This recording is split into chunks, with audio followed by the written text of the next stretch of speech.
Okay, hi, welcome to SVR Sports Picks. I'm Peter Loshak. Today is Thursday, August 3rd. Sitting next to me is Mark Lathrop, who's going to sit in on this show. Yeah, with hopefully with a microphone, and he can give some advice on some of these MLB games that we're all thinking about and debating here. I had a 3-3 day yesterday. Some nice picks, some bad picks, some nice winner with Arizona. That was good. Yes, just missed on the Minnesota-San Diego total though. And what were the other one? Oh yeah, and then the Dodgers. I threw that one on late, and they didn't pull it out. Atlanta, of course, has been a profitable team, quite profitable recently. Mark Lathrop, have you been on that Atlanta money train over the past month and a half? I'm going to be on Atlanta again tonight. Really? Yes. Yeah, well, I've been fading Alex Wood for a while now. Yes, me too. Not necessarily betting on the team against him, but more on totals. We'll get into that in a second. And yeah, the Atlanta game tonight, I'll admit, I did bet that one on the overnight line, very similar to the Detroit game yesterday, just because at that big of a line, at a certain point, I'm just taking it. You know what I mean? It's an auto bet. Yeah. You get even money on a run line, you got to take it. Absolutely. I took Detroit yesterday just because the line started to go so high. It closed, I'm seeing here, at minus 270, and I did wind up taking a shot with that just because it was such a massive line. We'll see where this Atlanta line closes tonight, but on the overnight line, I definitely took a shot with it at plus 230 or something like that. Forgot what it was. You forget these are major league ball players, and you got to have a real damn good excuse to bet a line that high of a favorite. Right? Yeah, and I like just Atlanta being at home, get plus odds on the run line. So I could see the Dodgers coming up. They'd be up in, but Atlanta's going to get that last at bat and maybe make it close at the end. Yeah, and Newcomb is a guy who if Newcomb for whatever reason doesn't have control issues tonight, then you got a real nice shot at cashing at a big plus money line, because we know Newcomb has nasty stuff. He just has serious issues with control, but not every single time out. Right. He's been hot and cold, and when he's hot, he's on. Just admiring your work. Tomarino says, I agree Wood is fade, but I like the over more than the Dodgers watching Newcomb's last start. Yes, that's how I'm feeling as well. That's how I've been fading Wood recently in general, not necessarily betting against him, but taking overs. And I did cash with an over in his last game, and I did bet the over on the overnight line in that one. I got 8.5. We'll get to that one in a second. Let's see. Other picks and bets that I made on the overnight line. One was I hit with the Cincinnati Pittsburgh under last night, and I bet the under again tonight. Romano against Cool. Both those guys have been having control issues recently, which is why the line is the total is a little bit on the high side. If both of them have control issues again, that might be a bit of then probably the under is in jeopardy. But if one or both of them settles down a little bit, then probably the 9 is a pretty good bet on the under. What do you think, Mark Lathrop? Yeah, I mean, I totally agree with you. Okay, I was just seeing somebody was looking at the Brewers. I'm also looking at the Brewers. Garza. I think Garza's at home. I like him plus money against Walker. I mean, I see that as a 50-50 matchup, and you get plus odds. So good call on one of the listeners there. All right. That game I actually bet on the over, thinking that that's a tricky one, because Walker, of course, has been definitely turned a corner about a month and a half ago or so, but he has faced Milwaukee twice this year, didn't do that well, and then Garza coming back, from the injury, it's not clear what you're going to get from him. He actually has suppressed runs a little bit recently, but that was probably pretty fluky. So yeah, it's as far as the side is concerned, I'm not exactly sure. I'm gonna have to check the lineup for that one. It is an early game. I did bet the over on that one, but all right. So getting back to the Cincinnati-Pittsburgh game, Romano and Cool is the matchup, and I think I will give that one as a first pick of the day. Not necessarily a huge edge there, but I bet it. I will give it under 9 plus 100. Romano and Cool, Cincinnati-Pittsburgh. That'll be my first pick of the day. Another bet that I made on the overnight line that is on the total is I took a shot with the under 8.5 in Oakland and San Francisco, Graveman and Block. We saw yesterday the under cash with two much more vulnerable pitchers, Moore and I forgot who was on the hill for Oakland, but Gossett. That's right, Gossett, who is well. Yes. and that's not a total surprise. But you know, Graveman, when Graveman is good, is a step above Gossett. And Graveman, of course, coming back from an injury. Question is, what will we see from him here? His minor league rehab starts were kind of a mixed bag. His first couple were a disaster, but his last one was better. There were better signs. So based on the reports that I've been reading about him, I'm willing to believe that he should be good to go here. And Block, of course, is a guy who you know, has been very, very serviceable. You know, a pitch to contact kind of guy, definitely not overwhelming, but rarely gets crushed, and more often than not, you know, gives you a pretty good 7-inning, 3-run type start, right? Well, you know, actually, got my little paper. There's Oakland, San Francisco under right there. I was on it last night too. Yes. You got to fade the Giants' offense right now. It doesn't even hardly matter who's up, you know, against them. They're just terrible. They're only averaging under 4 runs a game. So it's not too big of a stretch. You know, just keep that train rolling today. Yeah, for sure. All right, so I'll give that one also as an official pick. I did bet that one on the overnight, and that right now, the best line right now is 8.5 minus 110. So that's a second pick.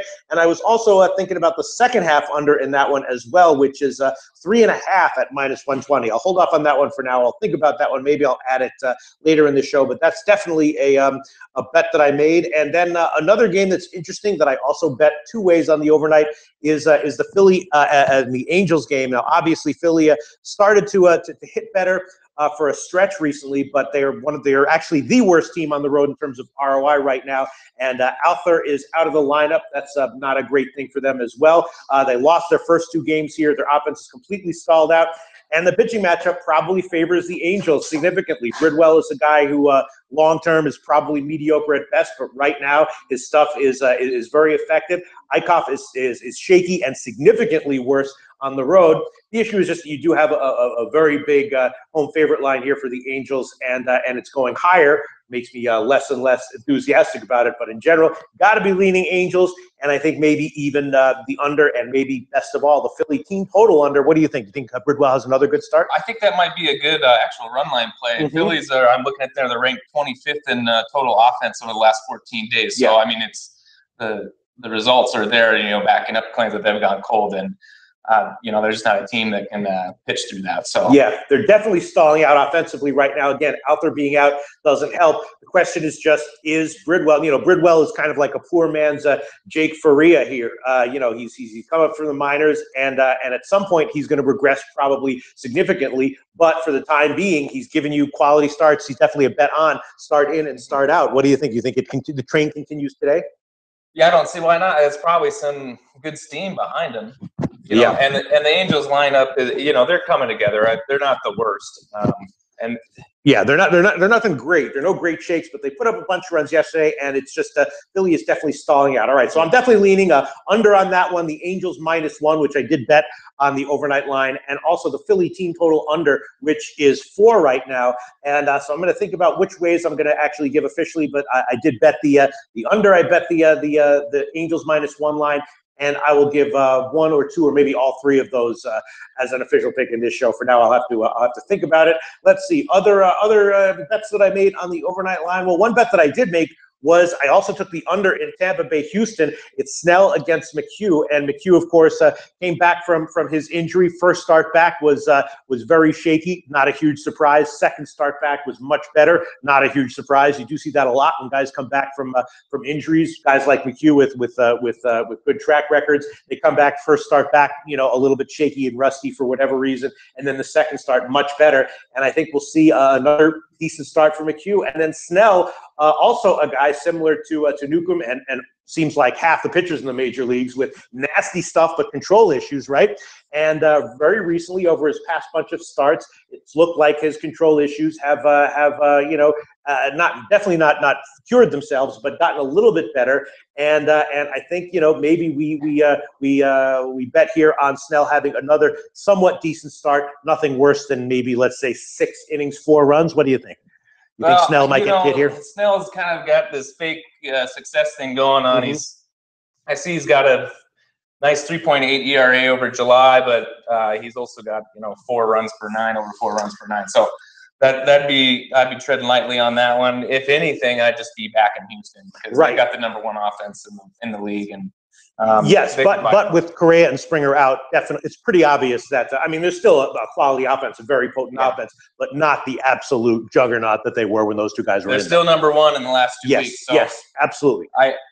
I mean, you're not stepping in front of that train. Yeah, they're the team to beat. So yes, if there's any faults in the other team, they're just hard to face. And it's not that high of a line, all things considered, considering how well McHugh looked, how good McHugh looked in his last start. If McHugh is, back to his old self here, then getting Houston at just -150. The big question mark every time out with Snell is what's the deal going to be with his control issues? The reason he's done better in July is because his control issues have been ameliorated to a certain degree over the past few starts. It hasn't been this, it hasn't been where he's been pitching himself into a jam, almost every inning, which has been the case from his whole career. Nasty stuff, but just too many control issues, and they've gotten a little bit better recently. Was Tampa Bay bullpen is it pretty good? I mean, you get a guy with control issues, he ends up with a shorter start. Yes. And he'll be out in the 5th inning, and the bullpen's fine. It doesn't hurt you that bad. Yes, I have them rated as middle of the road right now, and of course Houston with one of the top bullpens in the majors. So at 9, at 8.5, I wouldn't have been on it. At 9, it would have been a close call. At 9.5, I bet it. And that's, of course, as we know, how there's a massive chasm between 8.5 and 9.5 in MLB totals, as we know. So I would definitely be leaning Houston -1, as you said, and also the under 9.5, which I did bet. And then looking here at the Dodgers and Atlanta game again, Newcomb and Wood, and that's a game where I'm looking at the over, which I did bet on the overnight line. Again, I think that Newcomb at some point is going to have some issues, and when you have control issues against a lineup like the Dodgers, you're looking at a big inning, staring a big inning in the face, right? Yeah, I mean, you can get out of control quickly. A couple walks, 3-run bomb, you're done. For sure. Interestingly, though, the total has been getting bet down. It opened at 9. It's now down to 8.5, and juiced a little bit towards the under. But as we've seen, Mark Lathrop, I don't know if you've noticed this year in MLB totals, but some of these huge line moves on the totals have just been way off. Like for example, I mean, just to come off the top of my head, the last Chris Sale start, right, opened at 8. I was like, wow, that one's going to go down. I bet it. It went all the way down to 7, and I took it all back on the over 7, and the game wound up going way, way over. Yeah. Similarly, the last Max Scherzer start, same deal. Opened at 8.5, closed at 7.5, went like 16. There was a game in Colorado yesterday. It started at 13, went down all the way to 11.5, and then it was 15 runs. It was over quick. Absolutely. So these and I've been on the on the wrong side of those, or the right side of the moves, the wrong side of the results, it seems a little bit more often than not. So the fact that it's down to 8.5 means nothing to me. And I will give the over as another pick on this one. Over 8.5. Looks like the best line right now is at Pinnacle -103. So I'll give that one as another pick. Over 8.5.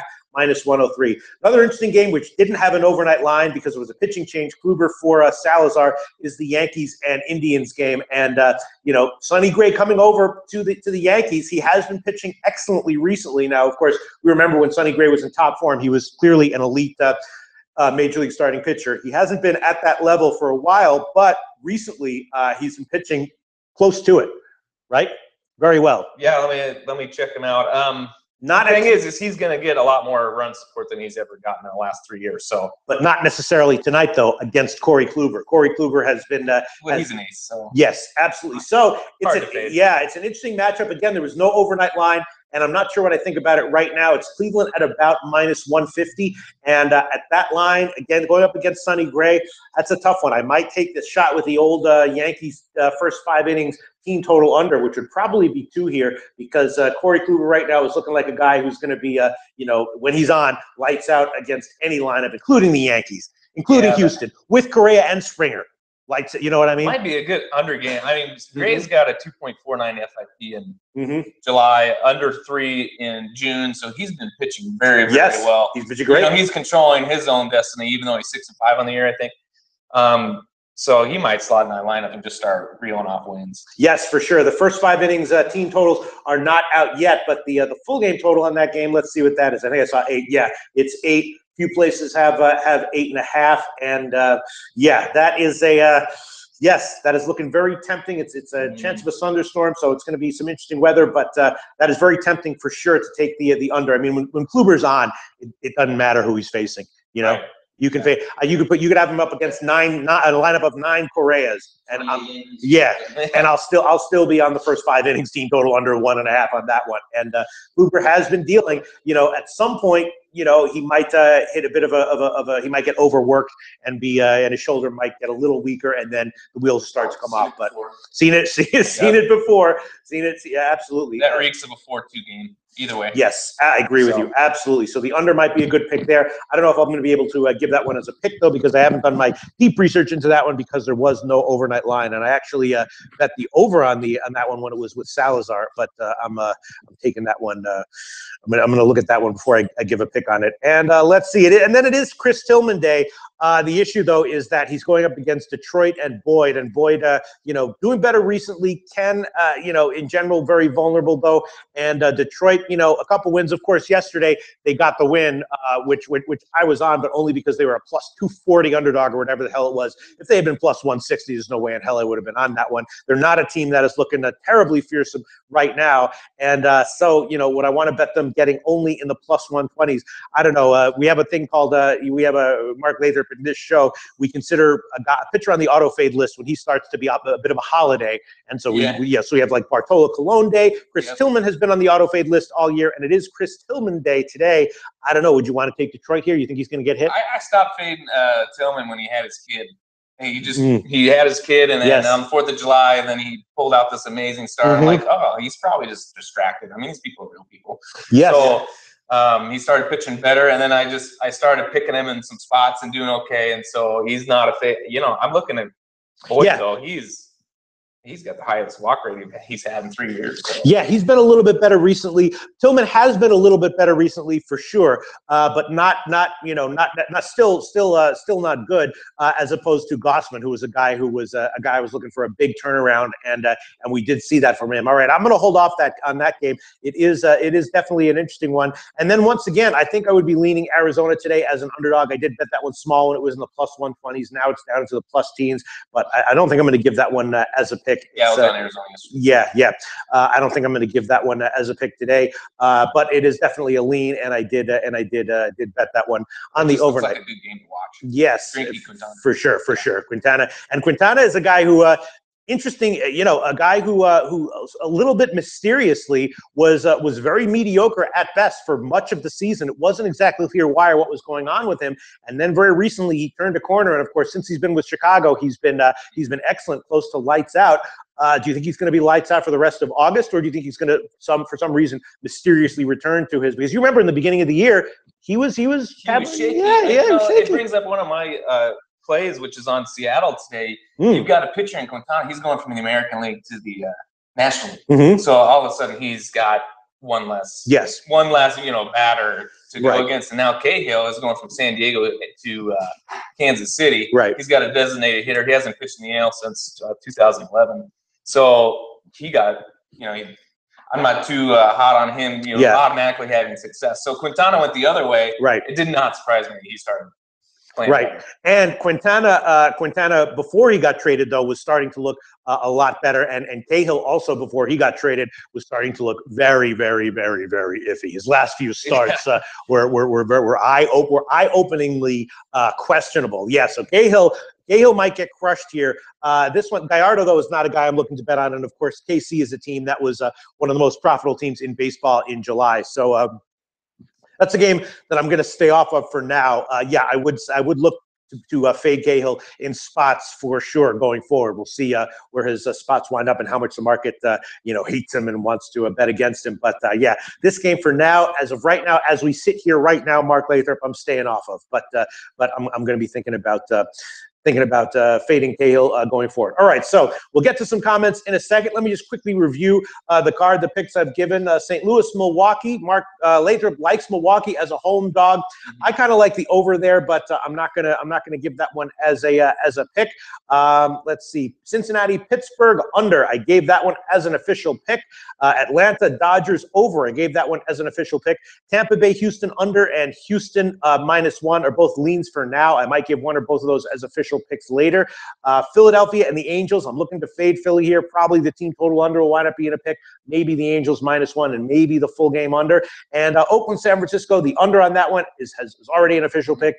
And the second half under is also something that I might wind up giving as well. That's definitely a lean. And you know what? Let me just, you know what? I'll throw that one on there right now with 3.5 -120. I'll throw that one on there as an official pick as well. So going two ways on Oakland, San Francisco under, the full game 8.5 and the second half under 3.5 -120. All right, let's get to some comments here. Mark Lathrop, I know you're thinking like, who are these people in this comment section? I jumped in every once. A lot of these people really know what the hell they're talking about. Let's see some of these comments. If you see any comment that catches your eye that you think is interesting, well, somebody was saying the Royals was cold, and I agree. That the Royals was, and you know, the lineup is much better with Segura back in. Yeah, Seattle's lineup is great. Yes. So it's just their starting pitching. They had like 3 starters go down. Yeah. So the question with KC is just has their anemic offense of the past few games, was that just sort of a speed bump, or is that a portent of things to come? What do you think? Because they still have the same guys in their lineup who have been hitting for quite a while now. Yeah, let's look at their last in baseball. It's Hako Schofield says Astros low-hanging fruit. Yeah, that's what we were discussing here. Could possibly be. Definitely, I'm high on McHugh for this start, and Snell is questionable at best. Slightly less down on Snell for this start than I have been for him for most of his career, but still, I would agree with that. I might wind up giving that one as a pick, and I did bet the Astros -1. All right. Yeah, that Royals. That's a really recent, because if you look at 2 weeks, they're number 3 in the league. That's what I'm saying. They have been hitting and cashing for a good bunch of a month and a half or so, and then just have a 3-game stretch where their offense slumped out. Let's see what the question is. What is a Yeah, they're batting .241 last 7 days. Yes. So recently they've been bad. All right, here we go. Kobe Valentine saying, "Be careful with Houston. They in a slump with their hitters out." Yeah, I mean, I talked to Mark Lathrop about this, and I mentioned obviously that Springer and Correa out are big negatives to their big dings to the lineup. Still a nice lineup, but not as fearsome as with them in. And the issue is just how excellent is McHugh going to be if he's going to give you another 6-inning start like what we saw from his last start, then Houston, which I think is likely. Houston is probably a. Looks like we got a nickname for McHugh. McCash. I like it. Yes. Kobe Valentine says, "I'm leaning Tampa Bay. McHugh has really bad numbers against Tampa Bay." Okay, that's interesting there. How much do you put into stats like that, Mark Lathrop? Historical numbers against the It's almost too hard to even use the stat. It's like, okay, who was the lineup that day? Exactly, right. I mean, well, it's just like anybody who struggled against Houston beginning of the year. Oh, we can't bet against them. Well, yeah, Springer. And here we go. Robert Peak says, "Look for Snell to get first win." And Robert Peak, that was the guy who predicted and called for in this chat that Chris Sale was going to get pounded in his last start. Peak didn't just say, "Be careful about betting on Chris Sale."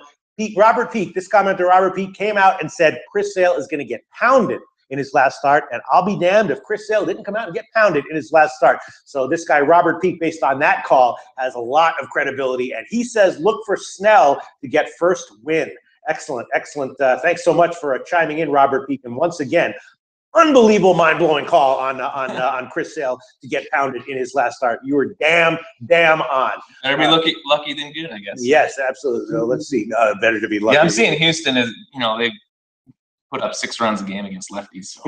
Yeah, no, they've got. But they put up 7 against righties. So what's. Yeah, and a lot of those numbers were with Correa and Springer in there. So let's see. Robert Peak also says Quintana losing today. Yes, I'm good. I'm glad to see Robert Peak giving that opinion. I bet Arizona modestly in the +120s, and again now it's down to the +1 teens. So yes, I hope you're right about that one. Tomor says Arizona has actually seen Quintana, but if you look at Quintana, his issue has been home runs in hitters' parks. He should be solid in a big park like Wrigley, and Arizona doesn't hit on the road. Well, I mean, the Wrigley, unless the wind's blowing in, Wrigley, can play as a hitter-friendly park for sure. Was that a late total in Chicago?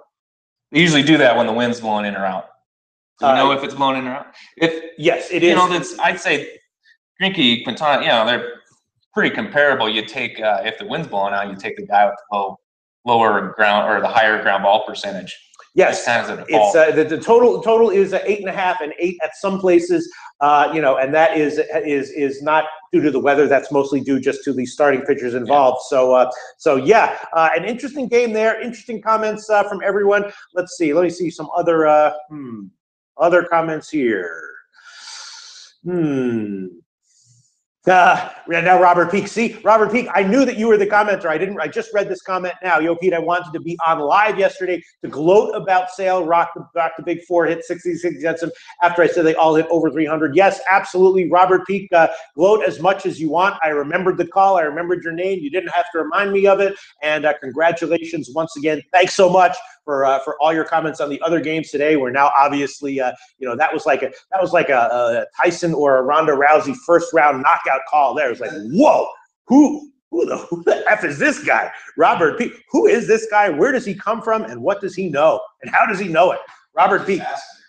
That's right. We could just ask him, Robert Peak. Who are you? Where do you come from? What do you know and how do you know it? We got some discussion on that White Sox lineup being trash going up against Purcell. I mean, that's a huge chalk they're putting up in Boston. I mean, White Sox, they've mailed it in. Oh, absolutely, yes. And they've gotten unlucky with injuries with the guys who they do have. Guys that stuck around. Is that Miguel Gonzalez? Yes, it's Miguel Gonzalez. But I'll tell you what, Mark Lathrop. This is another game just like the Atlanta game, just like the Yankees Detroit game yesterday. These are still major league players. And, I would be all over Boston if it was minus 160, maybe 170. But at minus 250, I'm sorry. I'm not. I mean, Purcell, he's got an average FIP. Yeah, I know. 4.3. Yeah. He doesn't walk a lot of people. He's given up 6 home runs in his last 3 games. I have that committed to memory, Mark Lathrop. Go check it out and you'll see I'm right. But I'm telling you, Mark Lathrop, this is just you got to give me a damn good reason before I'm betting on a Major League Baseball team minus 250. And I know that the White Sox have a crappy lineup and Gonzalez is crappy. What? 250. Yes. What did I say? Did I say 150? Yeah. Sorry about that. But it's just too high of a line. I'm just not seeing it. Purcell has been pitching great actually. Last month. Yeah. 218 batting average. But he's still been giving up home runs, over this past bunch of starts, and only 8 in the last month. Yeah. So that look.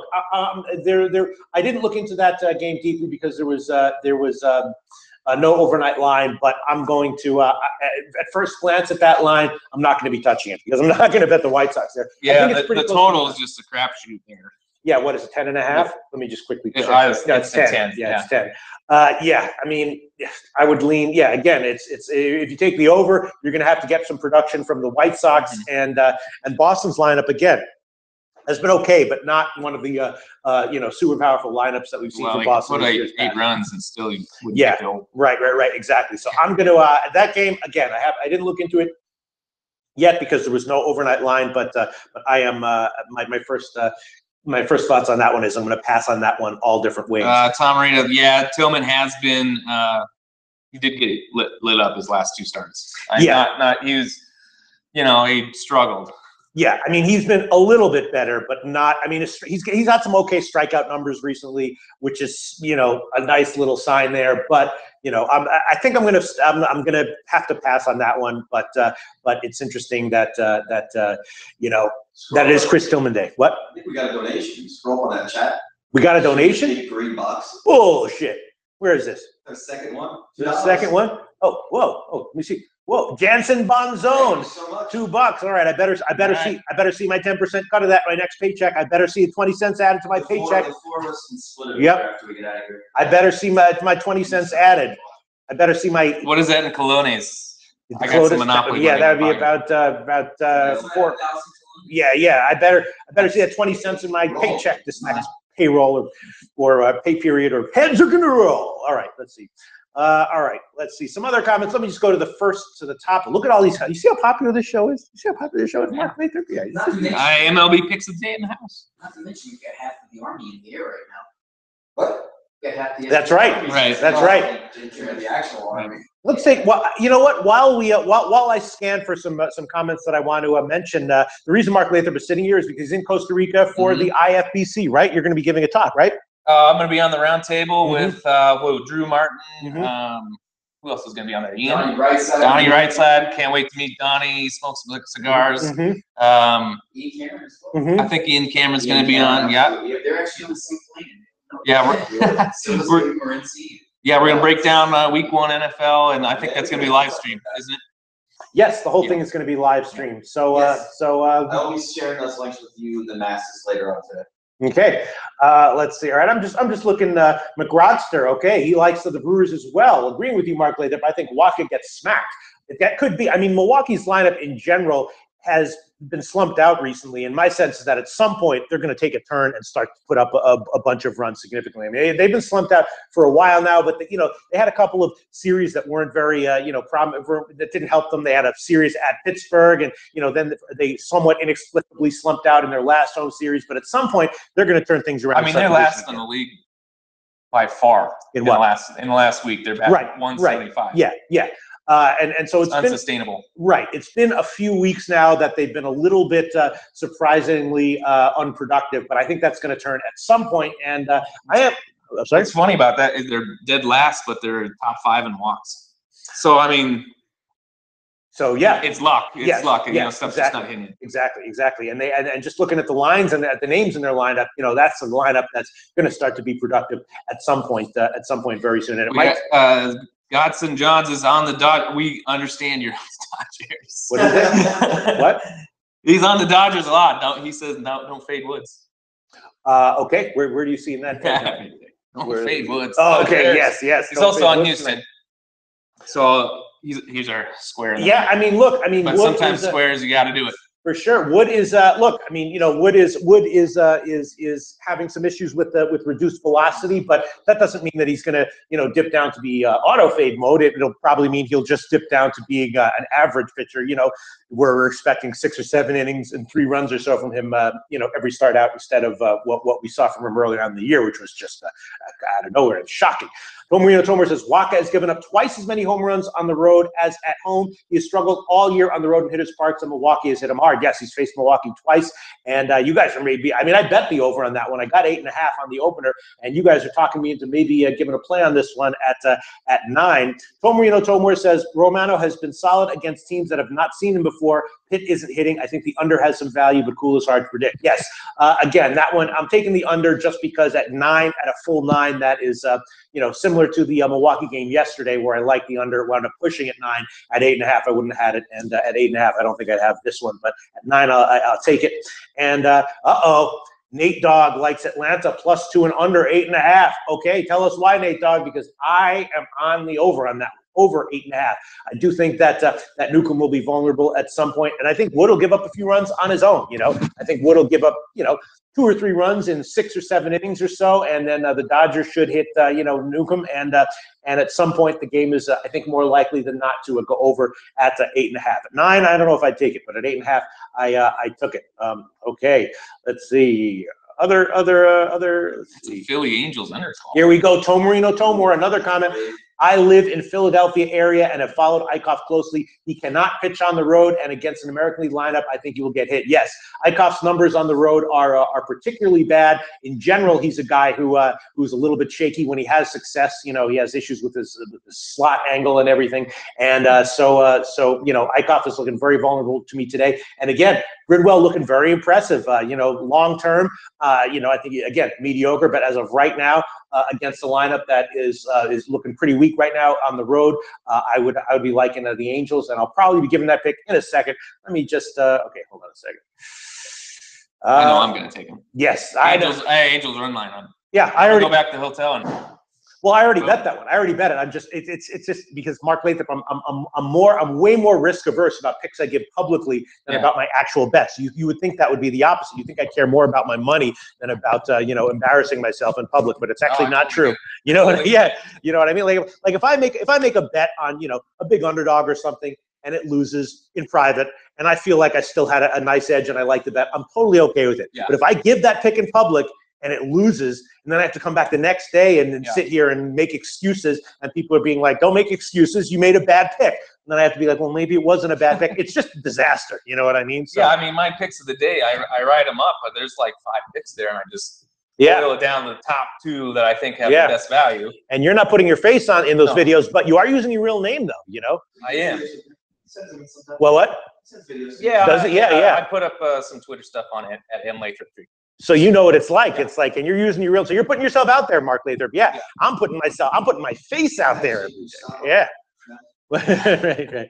All right. So, okay, a lot of great comments in this. Tomer also saying the White Sox bullpen is horrible with Jennings out. That team is not. Yeah, everyone's talking about how horrible the White Sox are. And I said at the All-Star break, as soon as they started trading the first guy they traded, I can't even remember who the hell his name is now. But and I told I forgot who asked me, but I think it was Drew Martin. I told him, yeah, the White Sox is an auto fade team for me right now. And of course, they have been a profitable fade since the All-Star break. But just looking at today's line, we're seeing that the market is definitely catching up with them. Although, the White Sox might be, sometimes when these bad teams in the second half of the season, they're like the anti-Kershaw. You remember when Kershaw was like minus 300 every game, and in retrospect, he should have been minus 800. The White Sox might start to be, plus 200 every game, and then we'll look back on it and see that the fair line, based on the results, should have been plus 400. If you're losing 4 out of every 5 games, you're a good fade, even at betting on the other team. Well, they made a bunch of moves before the season even started. Right. They were going to be rebuilding. Yes, for sure. And then recently they got hit with bad luck. So this might be one of those situations where it's just the market can't adjust fast enough to all the negatives that are hitting the White Sox. All right, so I won't. Thanks so much to Jansen Bronzone for hitting us up with $2. That will be split 8 ways, and we'll all be very happy with our little booty there from Jansen Bronzone. Yeah. Shot of beer and like half a cigarette each. Mm-hmm. Yes. Let's see. Loose cunt. Why did Loose Cunt says, I quit? What the hell does that mean? Explain. What do you mean you quit? You don't even work here. Yeah, what the hell are you talking about? All right, let's see. Just looking quickly. Did you look at Texas, Minnesota? That was late. Yeah, that was also a game that didn't have an overnight line, so I looked at it. Griffin is coming back from injury, and his rehab starts were looking good. So I'm looking at Griffin to have a good start here. Mejia is what he is. He's a guy who doesn't have great peripherals, but more often than not gives you a 5-inning start that is okay. He's got some good stuff. Yes. But, I was always worried that he would fade down the stretch because he's at this point he's pitched more innings than he's ever pitched in his life. Yeah. So you got to watch out for those guys. Just kind of happen in September, just falls off a cliff. But they're also not. They're never asking him to pitch more than 5 innings, and he often pitches like 4 innings. So maybe again, this one I did not look into too deeply because the lines weren't out on the overnight. But it's interesting. The total's 10 or 10.5. Could see an under being a good play there. The lines moved down to 9.5 in some spots. Really? Yes. The total. So that's a big move. Yeah, the total looks a little bit high here, so I might be looking at an underplay there. And again, Griffin, coming back from injury, and his rehab starts looking promising. So that's all right. Let's see. Thanks, Vincent. Let's see. Oh, Lou Skunt says I hit 2 of 14 since Sunday. Yeah, Lou Skunt. I've had a rough run on Monday, Tuesday, and Wednesday as well. Why you quit. Yesterday, but and that's why you got to bet size appropriately, because when those bad runs happen, which they definitely will, no matter who you are, if your bet size is appropriate, you're absolutely fine. If you're over betting your edges, then those runs will destroy you, wipe out all your profits, and put you behind the 8 ball as far as making future bets on your edges upcoming. So you got to be careful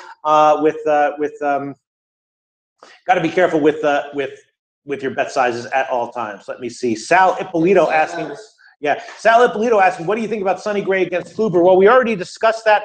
Mark Lathrop and I kind of agree that the under is probably a decent play.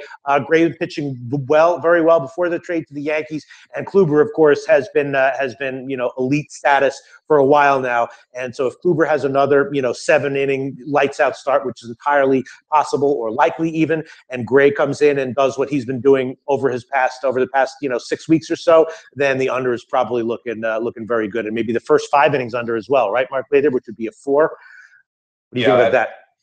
That one is not out yet that I'm seeing. So there's no first 5 innings total that I'm seeing. But in general, Mark Lathrop and I for now are agreeing that the under is probably a good play. As far as the side is concerned, I guess I have a little bit more confidence in Kluber right now, so maybe I'd lean Cleveland at -150. But as far as I'm concerned, yeah, the total. I don't know. Just our hesitation makes me feel like that's maybe a toss-up game, and you're getting one side with plus money. Yeah. Oh, there's no way I would bet that one. It's just if you're Robert. Here we go. Here we go. Robert Peak has weighed in. The Oracle has weighed in. Kluber gonna dominate today. Okay, there you go. There you go. That's what I think as well. That's what I would think as well. And I've been doing pretty well betting on Kluber dominating for a while now. All right, so a lot of good stat from Seth Hagen. Where Waka was 21-5-2 on the over. That's a good one.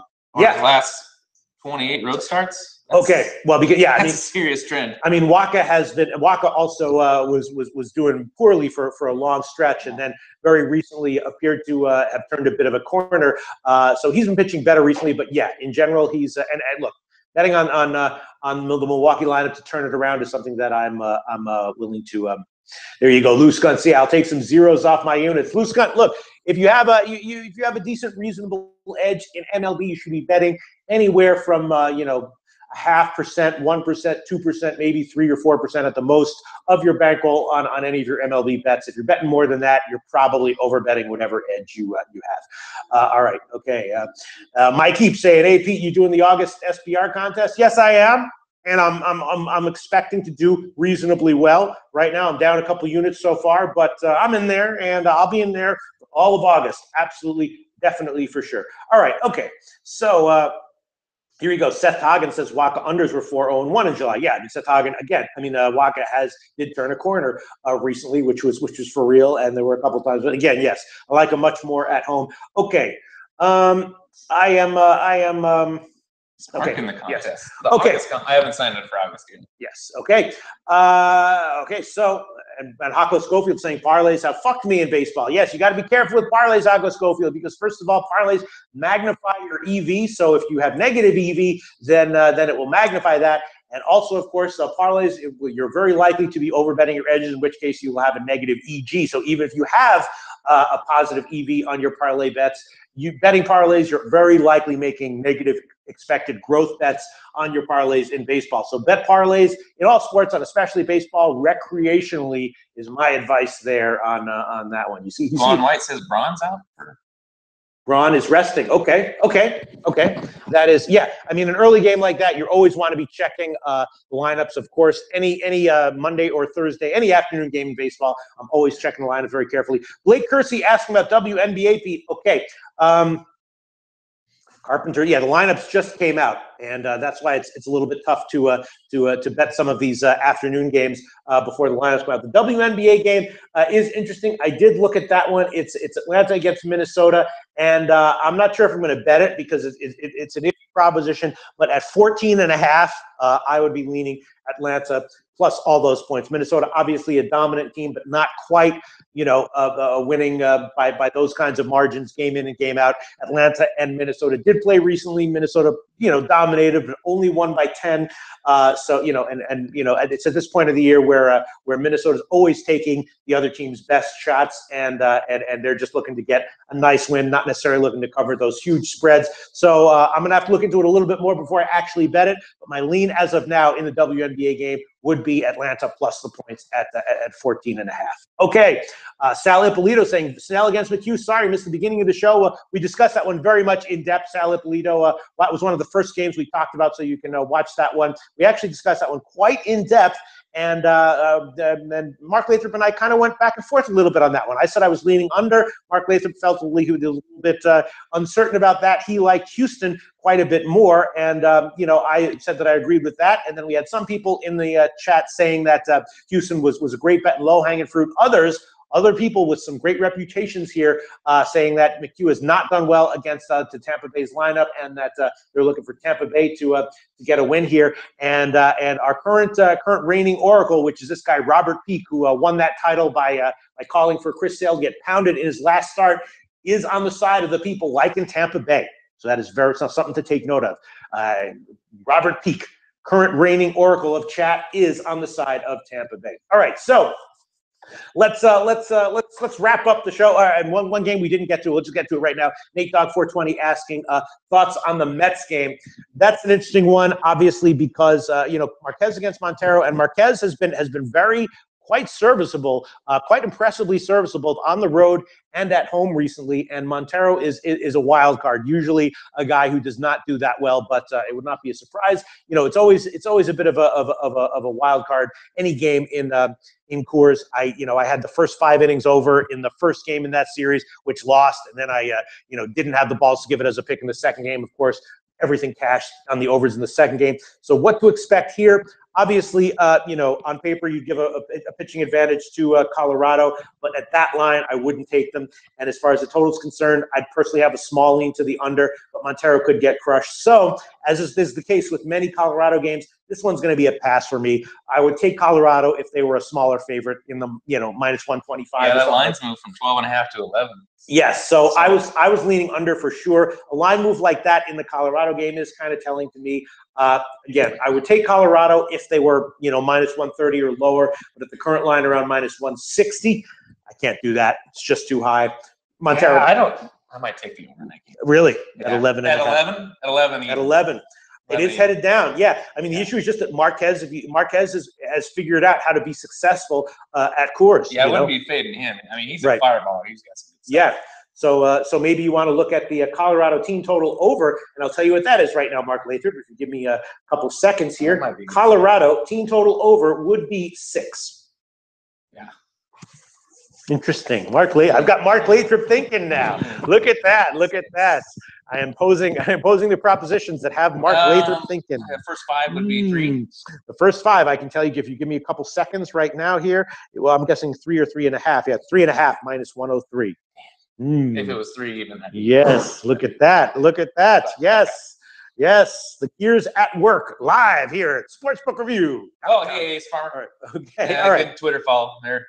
And then David H. asking for a CFL pick on the game tonight. Well, I'll tell you. Let's see. Wow. Okay. First of all, there's some great comments here. CFL tonight. Look, I did bet the over a little bit at 54.5, and now it's gone down. So I'm probably on the wrong side of that one. But that was a very small pick. My best bet of the week is the over in the Hamilton Edmonton game. I got that one at 55. It's now up to 55.5. And so the game tonight, I actually bet Toronto small at 4.5, and that's now up to 5. And so I was on the wrong side of both of the CFL line moves tonight. I took a small shot with Toronto plus 4.5, and on the over 54.5. And again, you can get better lines on both of those. But my best bet of the week in CFL is the over in the Edmonton game, and I got 55, and it's now up to 55.5. I think maybe even higher. So. And here we go. Nicholas Susi saying, "Yeah, Pete, like over in the Eskies game." Yes, yeah, that's my best bet of the week in CFL. And Mark Lathrop, you might not know this, but my best bet of the week in CFL has cashed almost every week this year. What's the CFL? There you go. Mark Lathrop with the comment of the week. Excellent, excellent. Set it up for him. Knocked it out of the park. This probably isn't the place to say I've never seen in a WNBA game. Right. Yes. Yes, I love those markets though, for sure. Yeah, I've been hearing good things about just how good the lines are. Mm-hmm. Yes. All right, so the Kobe Valentine says Toronto is the one place in Canada who does not give a crap about CFL. Yes, and Toronto, of course, historically has been a great fade at home. You don't know about CFL. I'll tell you this, and this is probably Toronto is they are if you go up to people in Toronto and be like, "What, you think you're too good for the CFL?" For the most part, they say yes.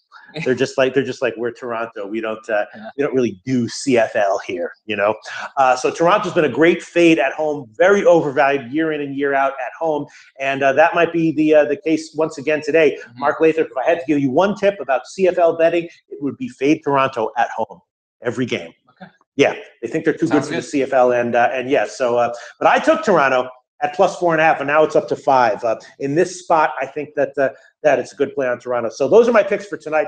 I did bet small Toronto and the over. My best bet of the week, though, is the over in the Hamilton Edmonton game. All right, this has been a long show, but I think it's been a pretty good show. What I have to do now is wrap things up and convert some of my leans here to official picks. First decision I have to make is the St. Louis-Milwaukee over. It's now 9.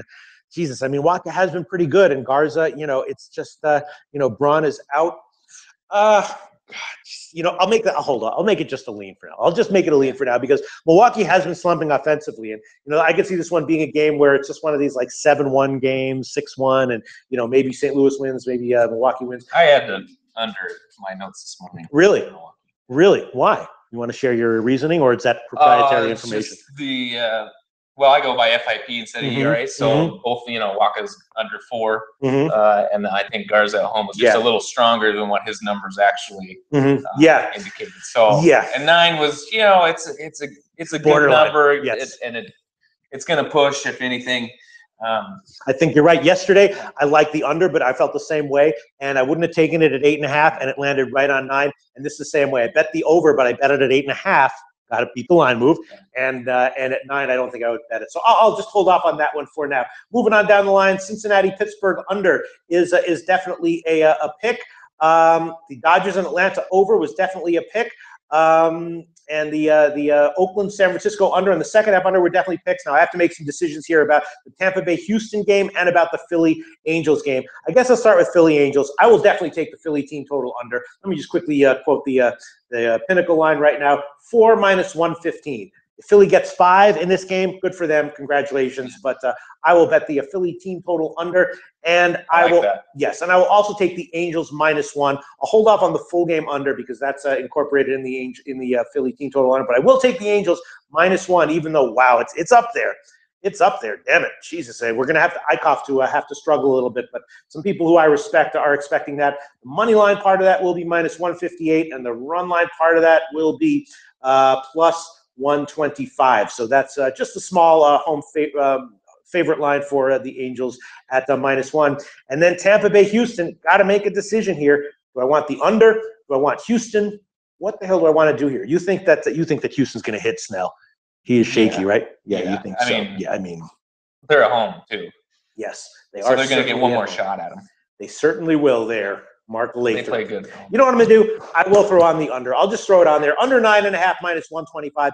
And as far as the side, I'm going to stay off it just because, the bats are out for Houston and Snell might have a better than expected game. And our resident oracle, our reigning oracle right now is predicting that Snell gets the win here. All right. Yes. And if Snell gets the win, I think it's because Snell has a good game and not because McHugh gets hit. So that means I think that the under. So I will take close, low-scoring game. I wish I didn't have to lay -125 in this under. I did bet it and got a better line on the over. I think I got 118, but I will give that one as an official pick, -125. All right, so that wraps it up. Those are my official picks for today. Once again, my official picks: Oakland, San Francisco under, and the second half under in that game as well. The Angels -1 and the Philly team total under. Tampa Bay, Houston under. Dodgers, Atlanta over. And Cincinnati, Pittsburgh under. And those are all of my picks. And, again, I think Mark Lathrop and I also agree, though, that under 8.5 in the Yankees and Cleveland game is probably a good bet. But I'm going to have to look at it. I'm going to stays at 8.5. You can get 8.5 and not 8. Yeah, I'm going to have to look at that a little bit closer. But so I can't give that one as a pick right now. But that is definitely looking very tempting. We'll see how Sonny Gray does. All right. Great. Jake Cochran asking, did you guys bet on McGregor Mayweather yet? No, I didn't bet that one yet, but I did give the opinion when the line was a lot higher that McGregor just was too high of a line. If I had to bet that one, I would have bet on McGregor, and that's for a couple reasons. First of all, I do think that age matters here. Second of all, if you're looking at this from the 3-fight projection, then you would want a win by McGregor, and then the instant rematch, which Mayweather wins. Another $500 million for everyone. And then, of course, the rubber match, which doesn't matter who wins, but another $500 million for everyone involved. Yeah, I think the round props are most interesting in that game. I haven't bet it either, but, over 7.5, Mayweather's going to run around and they're going to make it last. Yes, we'll be Guan White saying, putting my 401k on Mayweather. Really? See, I'm thinking, we'll be analyzing this to death in the upcoming weeks. Right, Matty Ice? Right? Nah, probably not. All right, that wraps it up. Great show, guys. Thanks so much to Mark Lathrop. Thanks to all the commenters. Great comments, as always. Really, really helpful. And we'll be back tomorrow. It is the IFBC. So we're doing this show tomorrow, right, Matty Ice? Yeah. Same time? And on Saturday. Yeah. All right. I'm feeling good about my picks tonight. Hopefully it'll be a winning day. We'll be back tomorrow for the Friday card.